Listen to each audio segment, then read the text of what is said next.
Did you hear that? Did you hear it? Me neither. Hey everybody, welcome to 420 Live. Jeff Kravitz, Thursday, October 8th, a day I've been looking toward for. Oh, God. Hi everybody, Jeff Kravitz, 420 Live. Welcome to another adventure. It is Thursday, October 8th. We are ready. Take two, that was. We are ready for another trip down the rabbit hole. Today, we are lucky to have the Goose in the house coming to you to tell us what they've been up to. Goose is a popular band. I mean, I've never seen anybody come on the scene so fast and furious. And I'm really excited. I've been working with Dave and the band over at 1111 Group to get them on the show now for the past couple months because they've been so busy doing things. So I'm excited to get to that today. But before I bring them in, I'll let everybody get here and let everybody know that they're coming on and get you guys all prepared, excited, sit back, roll it up. It is time. It is 420 wherever you are, and time to indulge your senses. We've been coming to you now. This is show 147 since pandemic started. On March 16th was our first show, and it's been an exercise in distraction. And now, as you can see here, I have my little vote pin on, my head count vote pin that Andy Bernstein sent me, and I'm going to wear it every day until the election, just to remind you to vote, because it's probably the most important election of our lives coming up. If you've been paying attention to what's going on, basically, the capital of the United States and our leader is a super spreader, and he's passing it along to everybody in the Joint Chief of Staffs, which is our Defense Department, and into his Communications Department, and into his Election Committee, and to anybody else that he can get close to and breathe. And I really know there's a couple people out there that probably have it that don't really want to say anything yet. They're kind of like, yeah, we better not tell you that Bill Barr and Rudy Giuliani have it too, or we'll see. And if you saw the mass debate last night, well, folks, the joke's on us. You know, when a fly lands on you and you don't know it, you're probably dead anyway. You know, that's what happens. That's what is that? That was that scene in Westworld when the fly is around her eye and stuff. That was like first season, I think, which was really eerie.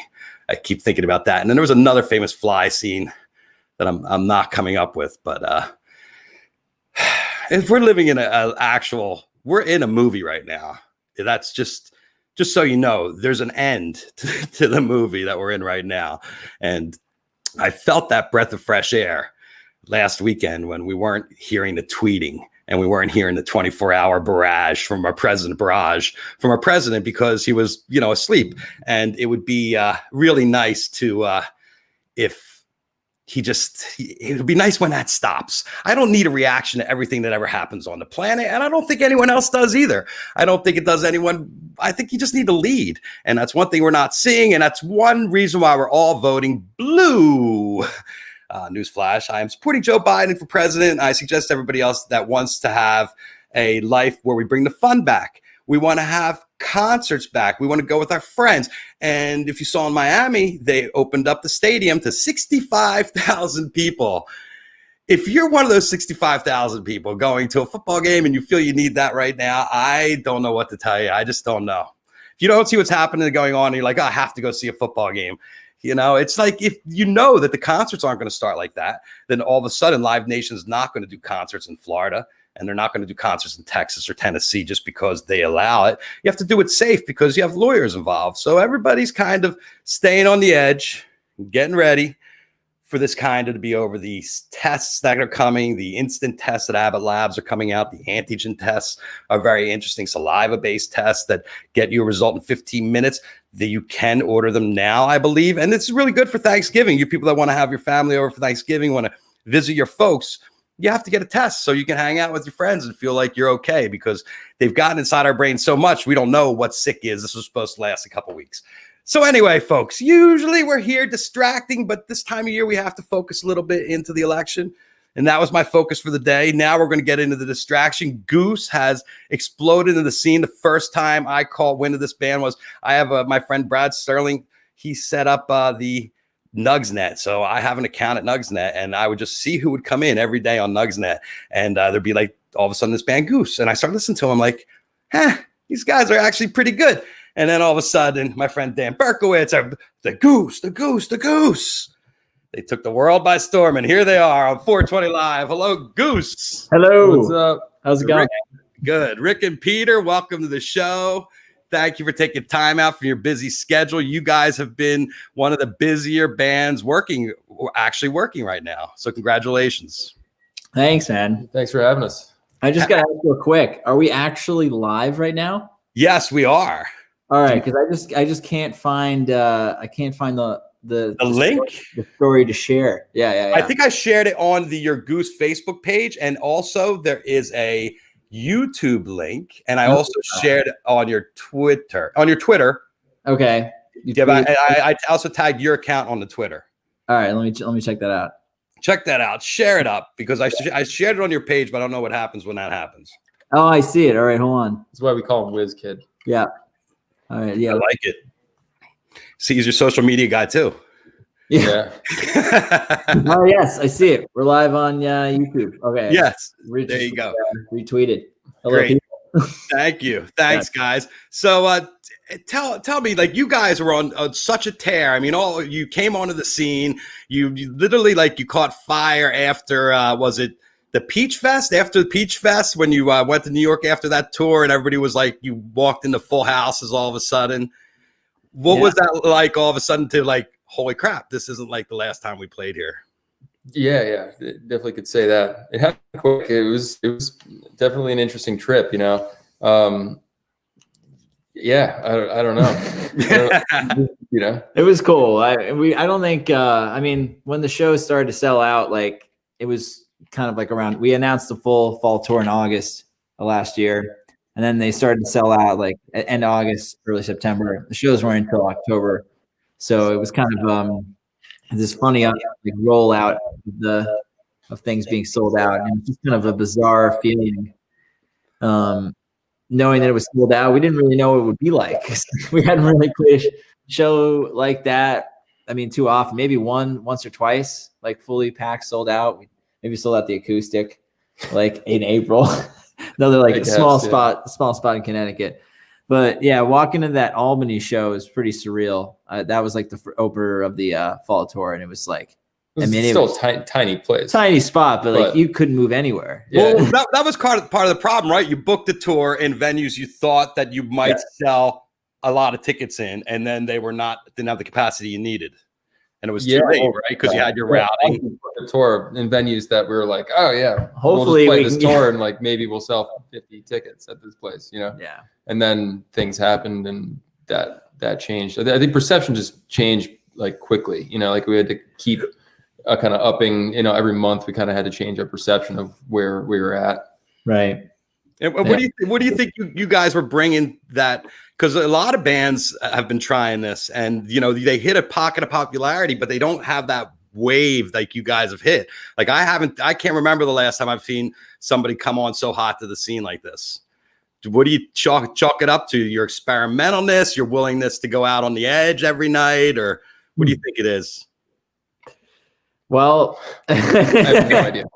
You have no idea. It could be, you know, we could attribute it to a few things. I would say first and foremost, personally, I really like our songs, and I think people are resonating a lot with the songs, and maybe that is the biggest reason in my head, at least, or I hope it is. And then just getting those songs out to people via videos and shows you can go listen back to after seeing a show, or maybe you weren't even there, but just kind of creating content for people online to continuously latch onto. The content thing is definitely a tangible thing, you know, that because aside from the subjectivity of what the music that's happening, I think having a place for people, you know, for people to latch onto, something, a place for people to go and, you know, go in deeper to what we've been doing.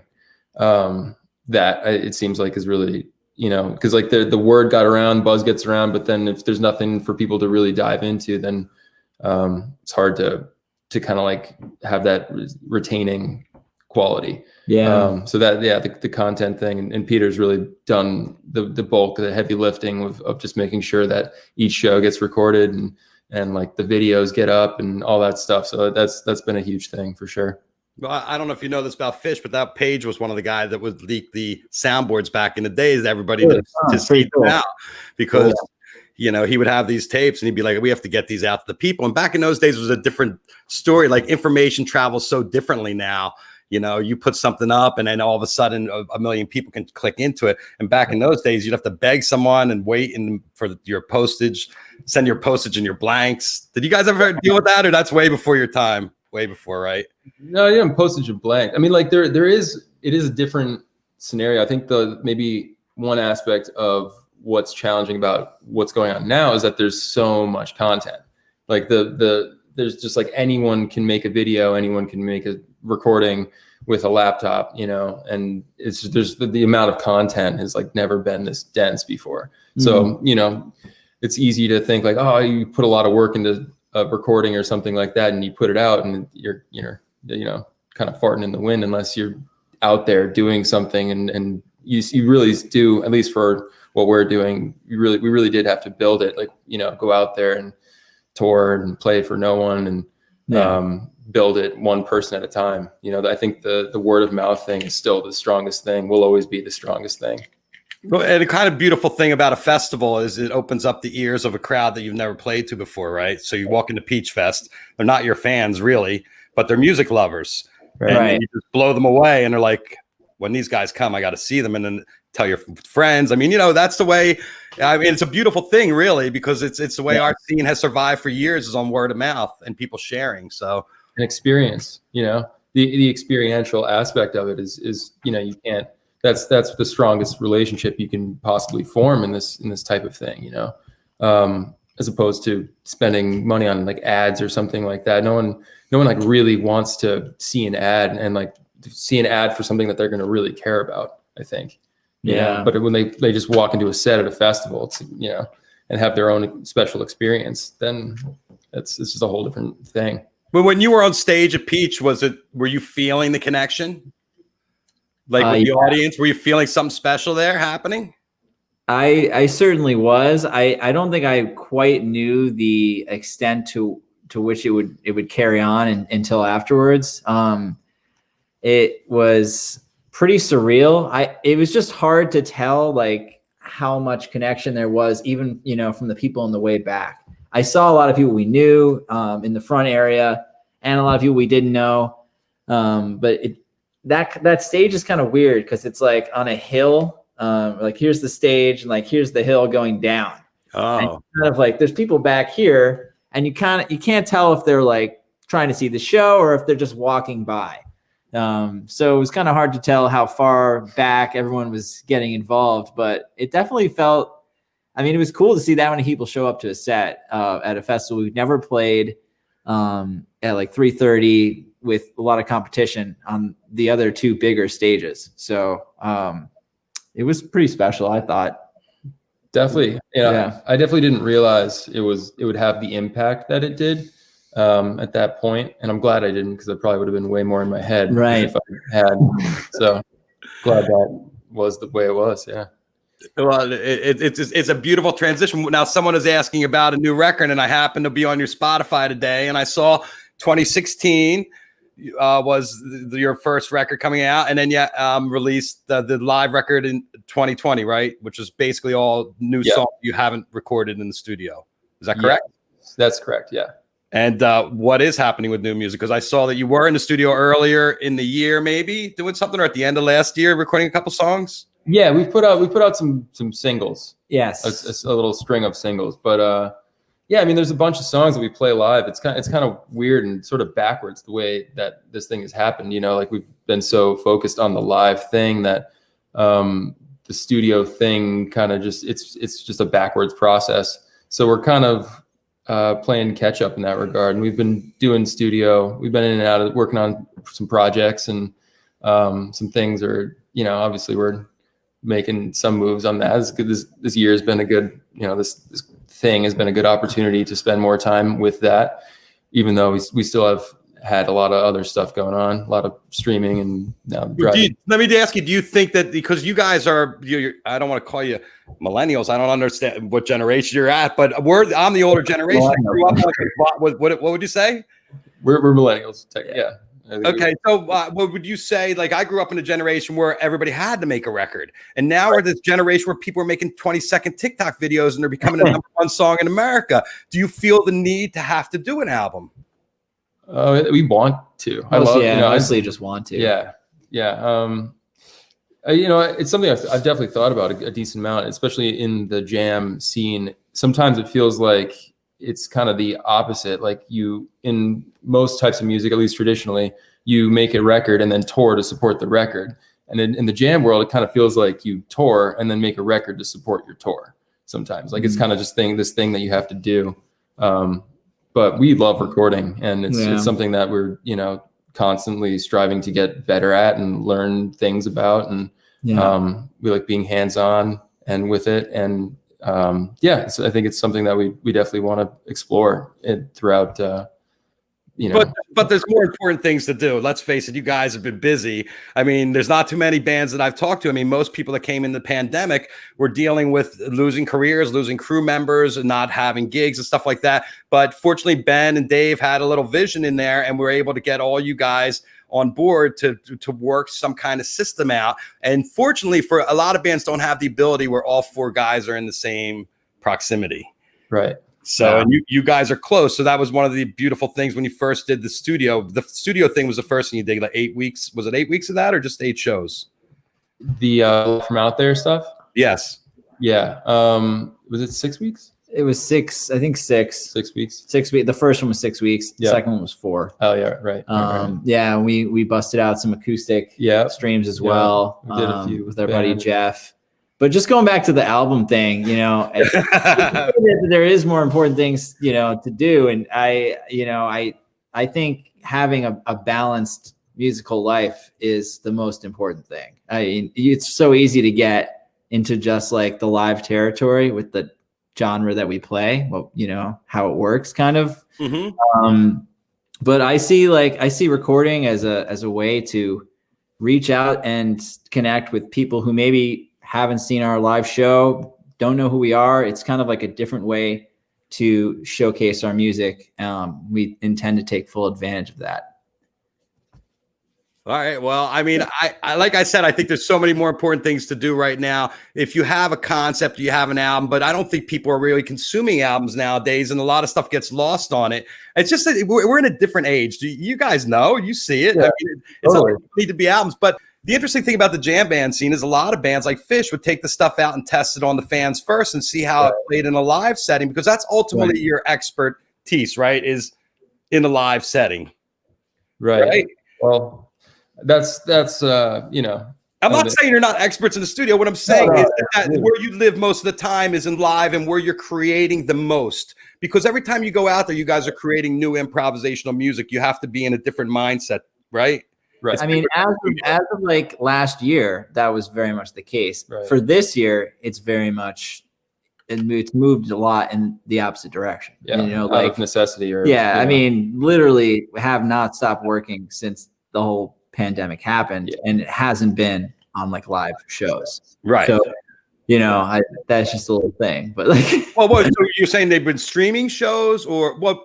Or just like in general, like live playing. We've been focusing more on other things. But the thing was, you had an incredible tour booked, and you finally had the size rooms booked that you would want to sell out even more, right? Because you were going to go into bigger spaces. Everybody was ready. You guys were geared up. I know that the spring was going to be a really good time for you guys. I'm right. You're right. Oh yeah, it was good. It was great. It was a lot too. Like that summer, our summer was probably going to be pretty nuts. That 1 month we had gone every weekend, we were like flying a few places, and it was it was really exciting. But we probably would have been like broomsticks by the end of it. But yeah, no, I mean we were slated to have a pretty epic year for sure. And things completely changed. And you know, it's been a strange year, but I think it's been a really cool year in some other ways too, you know. Yeah. For other reasons. Right. Well, we've definitely had to change our approach to life, and everything we had planned, the best laid plans have been thrown back in our face. And you're circling the wagons now. You're doing the drive-ins. You have you guys just announced Halloween yesterday, I believe, correct? Yeah. Yeah. Exactly. Do you want to talk about what you're planning, or have you got to that far yet? We have no idea what we're gonna do. No idea at all. We just wing it. But I mean, do you guys find out about this like when we do, or is there a lot of lead time, or it's like, oh, guess what? In 2 weeks, you guys are gonna be playing here. You have like these shows have been pretty like you know, what is it? Fly the seat. What's the expression? They've been moving pretty quickly, you know. Yeah. Everything like all the drive-ins, we've confirmed the shows in the back end, probably like seat of our pants. 2 weeks at the most before before they were announced. Yeah. So like everything is just like we have more lead time than other people, but definitely not as much lead time as usual. Yeah. With these things. Yeah. So now you guys are kind of experts because you played probably 12 shows and drive-ins already now. What's your takeaway on the experience? Each thing, like the streams were an adjustment, the drive-ins were an adjustment, but like I think each time by the end of first set, if you know, definitely by the end of second set of the first one, if not the end of first set, we were kind of like we were up there, it's like, okay, this is strange. And then by the end of it, we're like, all right, here we're just doing our thing. It's pretty cool, man. You know, not many musicians, I mean, everyone's kind of getting to, some people are getting to do it, the drive-in shows and stuff. But I mean, in the course of a career, it's kind of a cool thing that is, I don't know, I'm kind of looking at it from a different perspective of like, this is pretty unique and kind of cool that we get to do this. Yeah. So definitely feeling it. Yeah. And everybody's been very supportive. The fans are really coming out strong, even though it's like different kind of circumstances. Some shows are like car radio as opposed to a PA. Right. But everyone's still super supportive and trying to see a show, which is great. Yeah.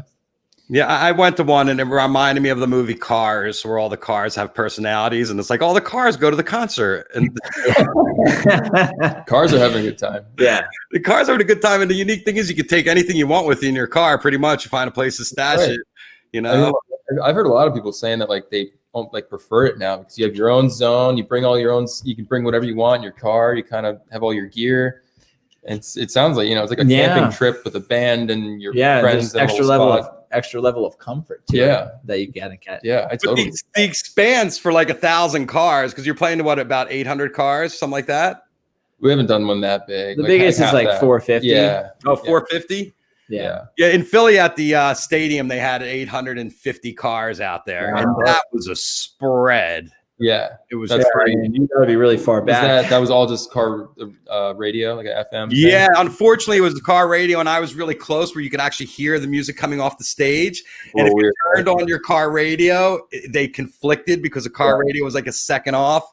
Yeah. So it was like you heard muffled sound, and you had to, deal with it. I prefer. Would you guys prefer the PA over the FM? Do you have a preference? Yeah, I mean, both is cool. We did New Hampshire this past Saturday. They had a pretty bump in PA and the FM thing.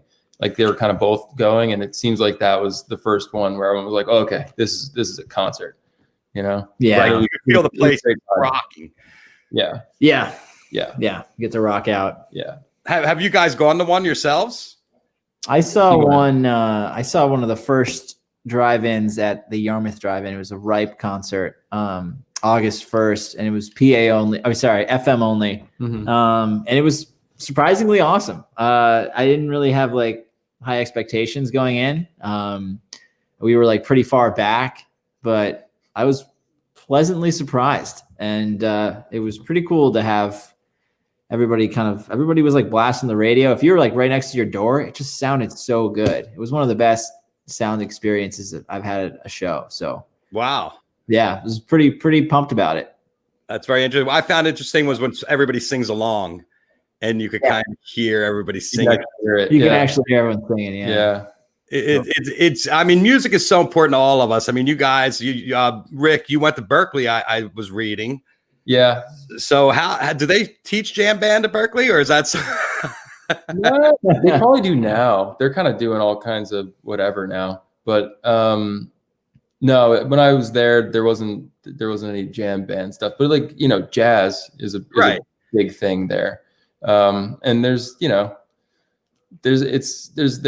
you know, improvisation is improvisation, you know, whether you're going over changes or you know. Well, learning to listen is probably the most important thing. What do you say? Definitely. Yeah, definitely. And how about influences? What were your influences, Rick? I guess it's kind of changed throughout time. Like at that time, I was listening to a lot of jazz, and Fish and Dead. The jazz, Fish and Dead movement kind of like coincided for me. They were all kind of happening at the same time. Then after that, at a certain point, like in recent years, I just got into songwriters and like, you know, a bunch of stuff that everyone else knew about that I didn't know about because I was too busy listening to old like Wes Montgomery records and like Charlie Christian shit. But I was like, yo, like Fleet Foxes. Everyone's like, yeah, dude, like duh. They were like 10 years ago, right? Fleet Foxes. Starbucks. I don't know what the hell people are doing, you know. But yeah, there's so much cool music these days. So many incredible songwriters and like people that are just I don't know, just really creative songwriting. I've gotten really into that stuff in recent years. Peter? Just influences in general. Yeah.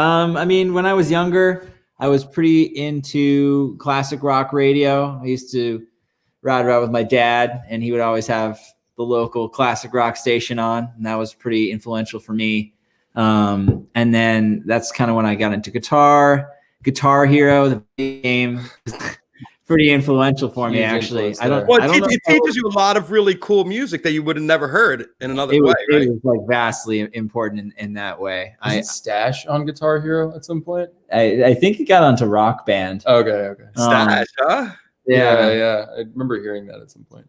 Yeah, there was kind of, I mean, me and my friends would play that, and then we were like, wait, let's try and do this for real. So then we kind of started a small band in 8th grade, and then that eventually grew, just kept wanting to play. 8th grade's a good year to do a band. It's so good. It's a good band year. Yeah. We had our first recording we ever did was on a Mac desktop, which was the only thing we had that had a microphone in it that we could like record to GarageBand via the microphone on the Mac. And it sounded awful, but we were so stoked about it. And it was like kind of like the big deal when we were getting together to do a recording. And that was hilarious and fun. And then in high school, I got into like the Dead and Fish. Well, was that really big in Connecticut when you were growing up, I guess? Yeah. Yeah. Like we grew up in this town, Wilton, and Humphreys used to play at like Nokia Theater. It was, I don't know what it is now, but I actually heard it shut down. But it's like, it was, what do you call Best Buy Theater? I don't know. Oh yeah, in New York City you're talking about. Yeah, New York City. Like it was Nokia when we were in high school, and like I think it got to the point where the staff there, like the security team, if they saw anyone with like Wilton High School stuff on, they'd like, you know, maybe kick them out right away. I don't know. The amount of people that showed up from Wilton that like, taking the Metro North had to get like, you know, wheeled out and like with the, you know, ambulance because they're like, you know, alcohol poisoning or whatever. Yeah. There was a good like amount of the generations kept getting passed down via like older brothers, older sisters to like people in the younger grades, and it just kept going. Like the jam band thing was like seeping through, right? Which was awesome to have. I have spoken to like people from other schools and like even in our local area, and it just wasn't really there. So it's just like a small pocket that happened to be there. And then I think John has like a lot to do with that. Probably. John, do you know Coach? Or he's your tour road manager, or he's our guy. Yeah. He's with us all the time, and he's our, you know, our good friend. And he was like older than I was. I didn't know him until, you know, relatively recently, really like personally. But when I was in high school, he was just like this like myth. And I think he looking back on it now, I feel like he single-handedly had a lot to do with how much like kids from Wilton were into jam bands. Yeah. He was force feeding them. I don't know. It was just it was a large crew that he was kind of the coach of. Yeah. So there's definitely a bunch of those figures through the generations that kept it going strong. Yeah. We had a kid growing up, and he did that to us with Peter Gabriel and Era Genesis. He would just sit down and be like, "You are going to listen to this, and you are going to like it." That's sick. And we were like, "Really? This is weird." And then now that's some of my favorite music ever. I'm such a old school Genesis head. I mean, did you guys get into the prog rock too? Yeah, I mean, I'm big into like Rush and all kinds of prog. I'm a big rock guy, so it's all in my wheelhouse for sure. Yeah, you play a lot of covers. How do you pick, and what are some of your favorites? It's kind of just like this, like it's like a feeling. I don't know. It's just like there's like a little spark. It's either, and there's different. It could be driven by different things. Sometimes it's like this song's hilarious and also awesome. We should play it. Sometimes it's just like this song is awesome. We should play it. Yeah. Or sometimes there's like meaning. It's largely, it has a lot to do with association and like personal, like experience with a certain song or something like that, and there being some kind of meaning, right, to it for that reason. Yeah, Go ahead. I was just going to say, we try not to play anything that is played a lot by other people, or just of which there are certainly exceptions. A lot of there are some exceptions, but like just cover bands and in bars and whatever. Like we've been playing Cross-Eyed since we were younger than we are now, and we still play it once in a while because like it's just a lot of fun. But obviously, like that thing gets tossed around a whole lot. Yeah, but we have fun doing it. So and it's also a great song, and you guys put your own spin on it. How do you go about like goosifying these covers? Did you put thought into it? Like, because you're not looking to make it sound exactly like the band, right? You guys want to put your own spin on it. Am I correct here? Yeah. I mean, it can be tricky. Cause I think if you try to do that really hard, then it's probably not going to work super well. Mm-hmm. In my experience, at least, if we're like, all right, how do we like make this hip, then how do you put your own stamp on it more than hip? Like it's usually like when we're playing it in practice, and like something will happen, if we're like jamming on it, or we'll find like a space that feels like, oh, this is kind of unique, and we should explore this, or like kind of a groove or a different feel that'll just kind of naturally happen. So a lot of that just happens in the practice room by accident. I think like originality for the most part almost always stems from moments where we're not in our heads. We're not thinking, we're just kind of doing what feels good and kind of just going with what feels honest, or for us in a moment. And that's when like a cool idea that is distinct to us comes through. You know what I mean? And we talk about adding a new member to the band in the middle of a pandemic. Well, Jeff's been, a good friend of mine for a long time. I met him like my first semester at Berkeley, and we became really close pretty quickly, and hung out a bunch and played music together a bunch, and kind of have like throughout. That was in 2009. So since then we've kind of like gone. Had different paths, crossed paths at certain times, played in a project here and there together, and then kind of like been, gone about our way for a year or two, and then kind of crossed paths again. But he moved up to Connecticut a few years ago. It was funny. He came up one weekend to visit us. This is a long-winded story. I don't know why I'm telling you. So he came up one weekend to visit, and he saw we went to Bryac. We stopped by Bryac to see Peter's band play, and he was like, whoa, like, this is cool. And and then we played a few gigs that weekend, and I ended up convincing him to move to Connecticut. And then, he's been up here for a while, and we've always talked about playing more music together, doing different projects. And I've always loved the two drummer thing, and just having lots of percussion and stuff like that, if it's done right. We've always talked about it, but like it's always been like, it's too much. We can't do that right now. We can't really handle that.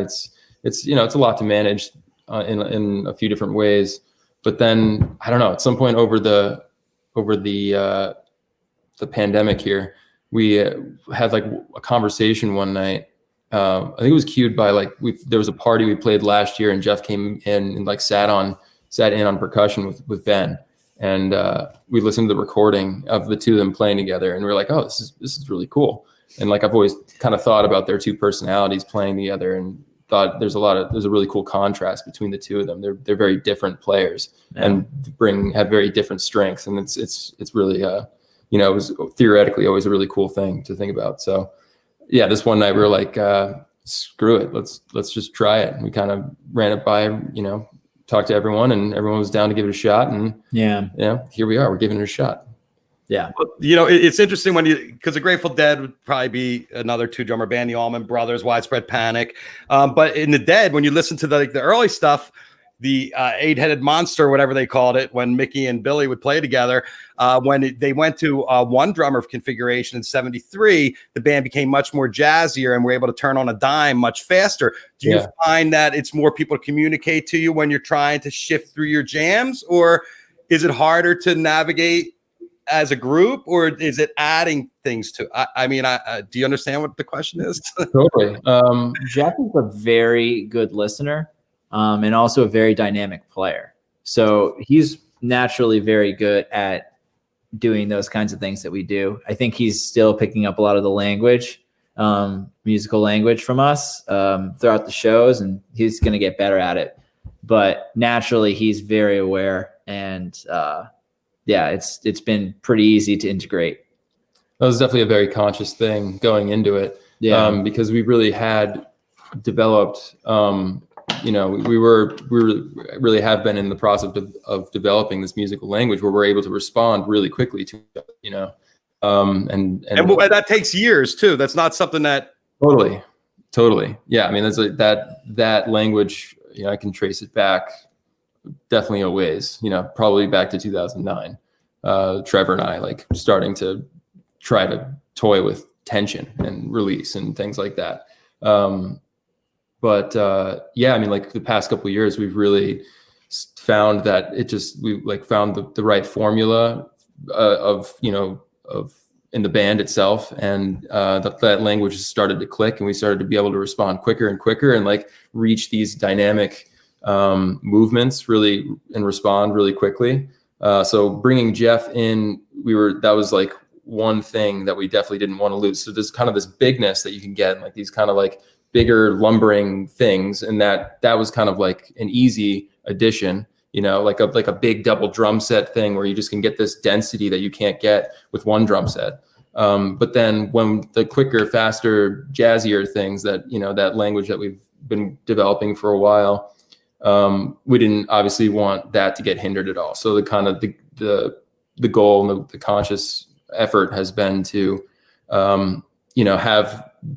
dig into those moments where we want it to be big and lumbering and kind of like raw, and then when we want to move quick and be and be in the jazzy zone, like basically Jeff, don't get in the way, and he's probably trying to figure out where his place is too. I mean, it's got to be a little bit, I'm not awkward for him, as good as he is, to try to figure that out, but he's going to figure it out. I mean, because obviously he's a guy you play with a long time. You guys are building this musical language, and I find it very exciting too. I don't think it's a detrimental thing. I just wondering about the learning curve, because I remember you go back and listen to Dead in 73, and man, they're all over the place, turning like this. And you could hear when Mickey comes back, how things, all of a sudden it's like, oh, we got to get used to this. And they not saying that you can't turn on a dime with two drummers and everybody get on the same page. It's just interesting. I was wondering if that was a thought process, and it's interesting to hear it was.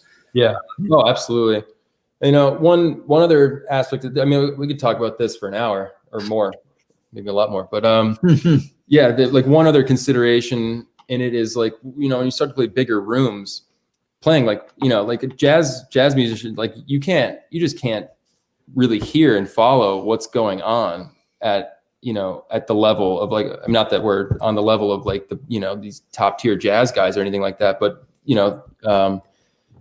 as far as like conceptually, there's a lot that just you can't process in a bigger room with bigger sound, like a lot of just natural reverb in this room. If you're just like playing really quickly and doing crazy ideas, it's not going to get conveyed, you know, like you can't hear it. You can't really process it that way. So like, you know, playing bigger rooms and bigger stages and bigger PAs and all this stuff, and like having these bigger natural reverb things, it's kind of, it's a different amount of information that can get processed, or a different amount of time. You know, like, yeah, if you pack too much in a small amount of time, you really can't process it in this big space. Well, because the notes don't flow, and it's just something that happens in large venues like hockey arenas, especially before they dialed in the sound systems. When you'd go see Aerosmith or something, the sound back in the 70s, the sound be bouncing off everywhere. Now acoustics are taken in when they think about it. But even with Fish, you know, they used to be, it was a lot more intricate, and then you get into these big rooms and it just gets lost, but you can still dial it in. It's just different. Yeah. How about on a festival compared to a venue? Do you find the sound better to be, or worse, like to get more intricate, like when you're out and there's 10,000 people there? Well, so the interesting thing is like, well, you know, it's consistent for us. So what I think about sometimes that we need to take into consideration, like I think of Trey a lot in this, because I think he did it was really natural for him to like kind of adapt to these bigger rooms. Like they, you know, when they were playing smaller rooms early in the 90s and stuff like that, he was shredding. And then as time went on and the things got bigger and bigger and bigger, he got really good at just like laying out a big note that like the whole stadium could feel, you know? And so those are the big moments. It's really like one big note that hits everyone. It's not like some crazy intricate idea. That stuff's cool, and it's like has its place in the whole thing, but it's really those big like, you know, that really hits everyone. Mm-hmm. We're on like an in-ear system, you know, we're kind of, so our sound is like the same, well, roughly the same wherever we go, no matter how big the room is and stuff like that. It's a little different, but relatively not that much different at all. So, you know, theoretically we could be playing this humongous room, like really, you know, 50 feet from each other or something, and still be like responding as quickly as we are in a tiny room right next to each other. So we kind of have to take into consideration that the room's getting bigger, and, you know, if we play too fast, it won't really get, you know, won't translate. Yeah. Right. Well, it's not about speed, right? It's about heart. Yeah. That's right. Yeah. 100%. What was it like playing with Grippo? It's cool. Yeah. Talk about somebody that elevates your game. It was cool. He had an interesting vibe. I mean, like basically it kind of started out, we were going to have him sit in on 2 songs. It was like premeditated, like he learned two things. And then he was at sound check and we played the songs, and then he walked off and we kept sound checking, and then he came out to us. He was like, "Hey, what's that song?" And we told him what it was. He's like, "I want to play on that too." He's like, "That cool?" And we're like, "Yeah, sure." Like, you know, and he's like, "Well, I don't want to get in the way." We were just like, "Feel free, just get in the way, do your thing, man. Like, you know, whatever. Like, you're a cool guy." And, you know, you just kind of say that, and you're just like, all right, well, he'll probably just stick to what he's learned or whatever. And before the show, he like came up to us and he was like, "Yeah, you guys cool if I'm feeling it, you know, if I just like walk up there and do it?" And he's like, and we were just like, "Yeah, why not?" And of course that happened on song 1. And then he stayed up for like the rest of the set, and it was just, well, this is what we're doing now. And it was just totally unmeditated, but it was really fun. I had a great time. Rick, what's it like playing with the sax? It's cool. You know, it's cool. Have you guys played with horns before?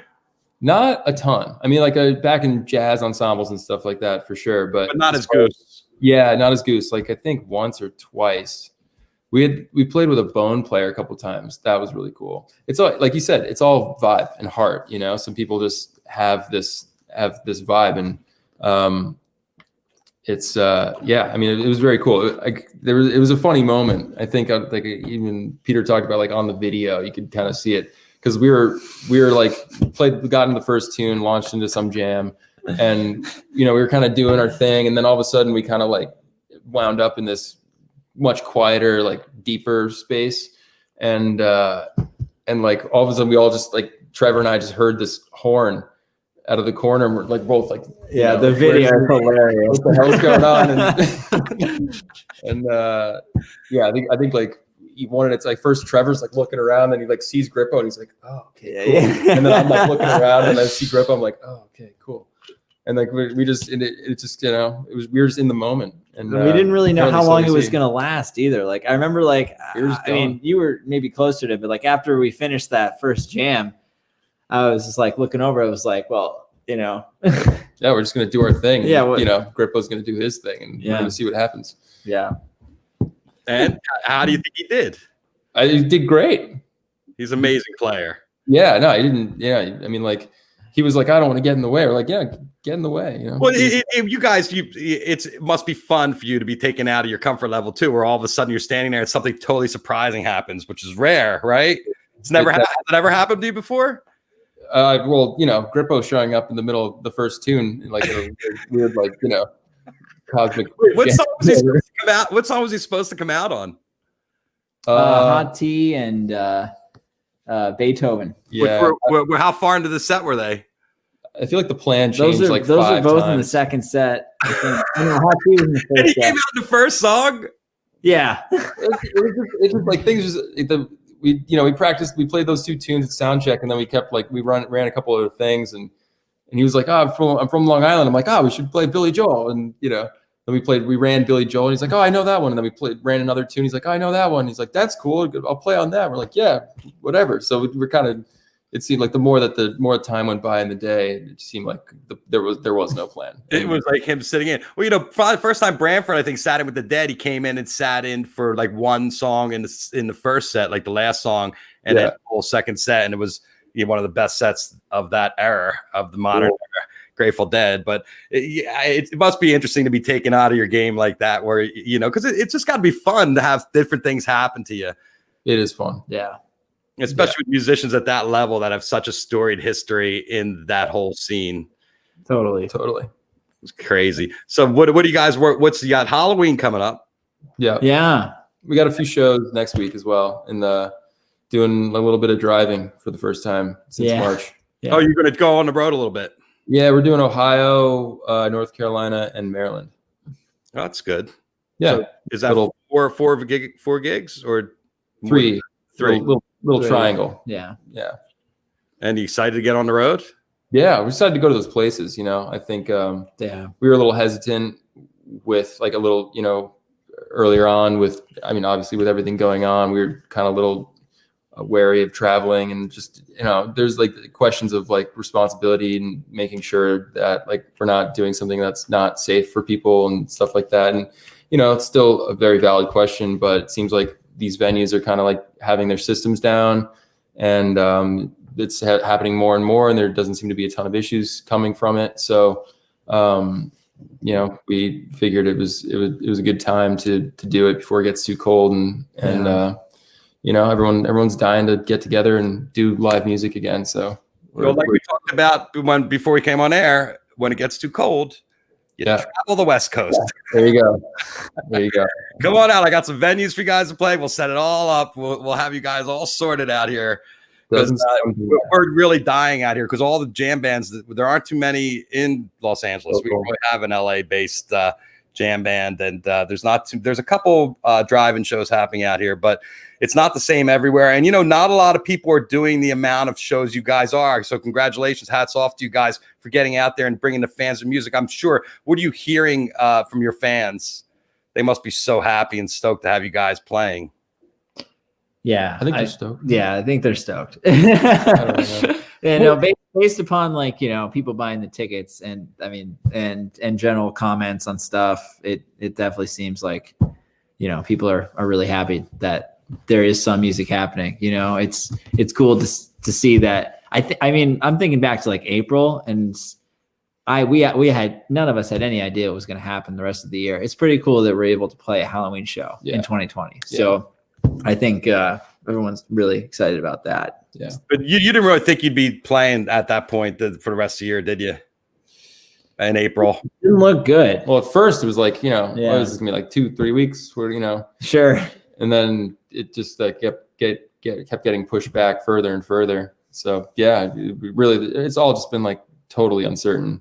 It's been like, uncertainty with everything, really. Right. But yeah, it's cool that it's kind of seems like there's a little bit of a grip now. People figuring out like what's cool, what's not cool, what we can do, and where our boundaries are and stuff like that. How have the numbers been in Connecticut with COVID and stuff? Have been better, right? It's relatively low. Have they started opening things up there? Can you dine indoors? And yeah, a little bit of that. You can dine indoors. I mean, from what we see, people are still. People are taking it very seriously here. Yeah. You can't do anything here without a mask on, pretty much. Totally. And everyone's doing it. So that's definitely had a lot to do with it. And I think also Connecticut has a little bit of an advantage in that it's not like a super popular vacation destination. Yeah. So it seems like more people are leaving Connecticut to go do something, or just bunkering down here, as opposed to a lot of people coming in. Right. So that's probably an advantage on a state-to-state basis. Oh, I have someone chirping in about the bingo tour was fucking ripping, but there were definitely some moments that didn't click. Thought you had this moment. South Farm, probably the best show of the 60s last couple of weeks. How did you guys feel about the bingo tour? Did you feel it was clicking? I had a good time. Yeah. Did you feel that South Farm was the best you played so far? Not Do you have a favorite? No, they're all great. I got no favorite. I did love bingo tour. And Handini likes the every show gets a trophy mentality. Every show gets a trophy? Yeah, everyone gets a trophy. If you think about it, like, for us, shows are really unique for us now, but any show could be anyone's first show. Any show could be, somebody could be on a first date with their future life partner. It could be their birthday. It could literally be anything. So when you take that mentality, they're all awesome. I love them all. I just love the fact that you have salty fans, because every jam band has them, just so you know. And I didn't really read the comments on the guy. Make a guacamole without salt, It's guacamole without salt. Yeah, it's so subjective, like a lot of times, I think that Morris, a lot of times it's kind of a good example. You just like, I feel like crap, and then like get off and like, everyone's like, whoa. And I'm like, cool. I don't know. It's all experiential. I think it has so much to do with what each person ate that day and like how much sleep they got and like whatever, Sure. like it's so subjective and personal. Yeah. Have one of you guys had that transcendental moment on stage where everything changed for you, like Mike Gordon talks about all that time? And do you know what show that was? I don't. I've never talked about that moment. I don't know if I have. Yeah. Maybe I'm not familiar with that. There's like this experience he talks about where he was like in the cafeteria at some college or something playing, and he was like floating. He felt like he was floating. Didn't he like walk out? Is that the one you're talking about? He like walked outside and like had some kind of thing in the woods. Is that a cafeteria at a school? Yeah, Mike's story you're talking about, right? That's amazing. Yeah, this is what I've heard. I'm very rusty on it, but do you have a more in-depth? No, but that was kind of it. And he had this transcendental moment on the stage where he realized he wanted to do this is what he wanted to do the rest of his life. Gotcha. Right. And I'm wondering if you guys have had that kind of moment where you're like, this is my path. And, this is the moment where I'm going to put all my energy into this.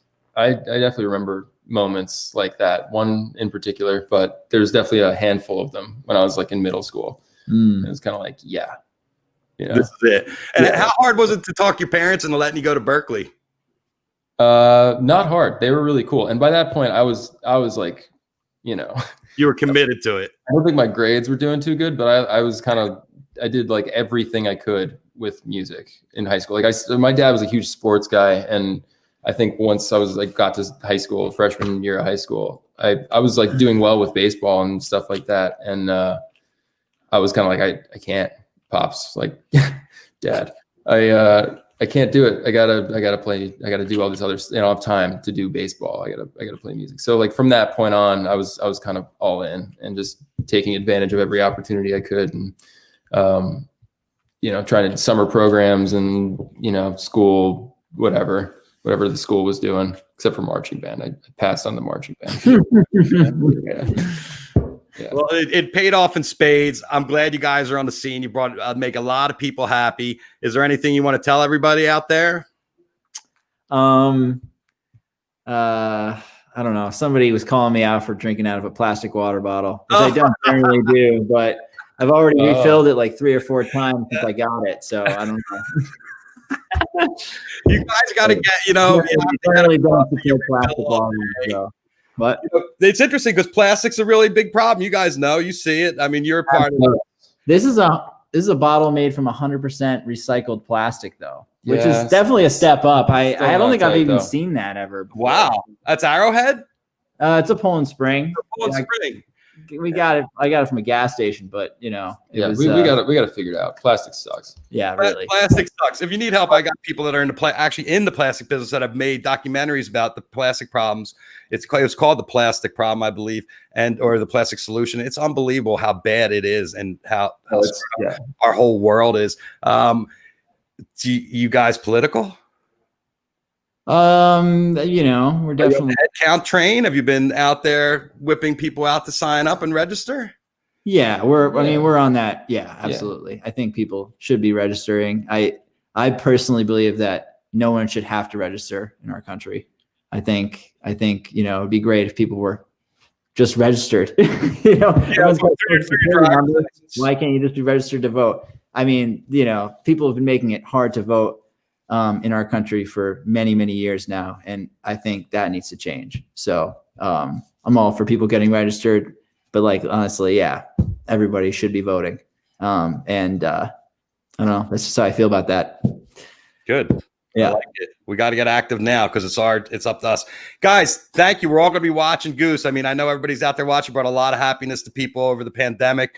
To hear original jams live, whether you've been in the studio or at a drive-in, it's just beautiful. And I love being able to go on your YouTube page and just scroll down and listen to everything. I watched that Grippo thing and it did seem weird to me because he kind of comes out towards the end of the song out of nowhere, and I was watching the whole video and I'm like, where the fuck's Grippo? And then he doesn't come out for the last couple minutes. Then I'm like, dude, that was the theme of the night though. Yeah. We started the second set, we were supposed to do the song with him and we couldn't find him. Nobody. We were looking everywhere. I got the mic. I was like, anyone seen Grippo? Yeah. You want him to do the line on "Moving Out" by Billy Joel. He was kind of mystical that night. Hey, that's what you're really there. Who knows? Yeah. You're when you get into the older guys, they start wandering off. Hey, he showed up at the perfect time. Yeah, he did. Beautiful. Yeah. Well, thanks, Rick. Thanks, Peter. I look forward to guys and seeing you live soon. Myself. Yeah, man. Let's talk California tour. Take care, guys. Later, man. Thanks. Wait, I got to take me out. See you guys. Bye. All right, the Goose. Wow, that was great. The guys are great. A lot of fun. Thank you to Dave and to Ben from 1111 Group for making them available to us, because I know how busy they are and how few interviews they've done over the past couple months. So it was really nice to get them down and have a chance to sit down and talk to them. And I'm going to make sure they get the 420 Live bar, the delicious 420 Live CBD bar with the chocolate and potato chips and pretzels and mini M&Ms and raisins and coconut flakes in it from our friends at Asher's Chocolate. And if you want to get yours, use the 420 Live code. You get a 20% discount. You spend $75, you get the discount, and they'll throw that 420 Live bar in the bag. But the guys, I'm going to have to send one to everybody up there in Connecticut. Make sure they get their chocolate CBD dose. And once again, you heard it come up today, headcount.org. That is the organization. Check your voter registration. Some states still have a lot of time. Other people getting called off every day. Most important election of our life coming up. Everybody out there, peace, love, happiness. Thank you all for tuning in today. It was great to see you. We'll be back tomorrow with Anders Osborne, Ivan Neville, and Annabelle Lucan with a little sober talk. So to talk about how musicians are dealing with their sobriety in times like this. And Annabelle's just celebrated 22 years sober, which is amazing because she's in the freaking jam band scene. And, that's crazy. Because let me tell you, what I've done in 22 years, kept so many people in business. All right, guys.